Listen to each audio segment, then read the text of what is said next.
មកបងប្អូនបាទឆ្លាញ់ចង់បានប្រភេទកាមេរ៉ាឆ្លាមបងប្អូនណាយើងមាន97មួយគ្រឿងទៀតបងប្អូនដែលទៅរៀបចំរួចរាល់បាទហ្គាសស្រាច់មុខក្រោយស្អាតអត់បុកអត់ប៉ះបងប្អូនណាបាទបងប្អូនអាចមើលមកជុំបានពណ៌ទឹកមាសបាទ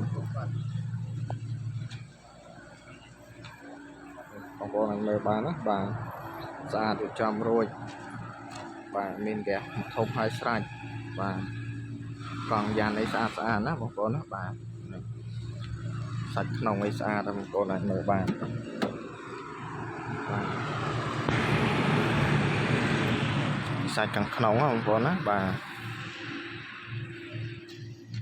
បងប្អូនមើលមុខមើលក្រោយបន្តិចបាទ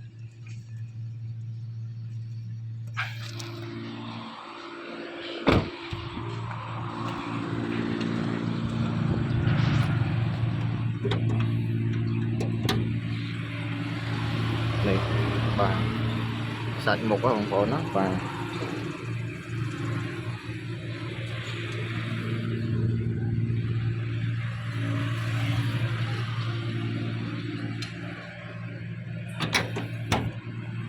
សិនបើប្លេកអីស្អាតបងប្អូនឆ្លាញ់ចង់បានអាចតាក់ទងមកមើលផ្ទាល់បានតម្លៃ4000ជាងទេបាទឆ្លាញ់ចង់បានអាចមកមើលផ្ទាល់សិនបងប្អូនណាបាទ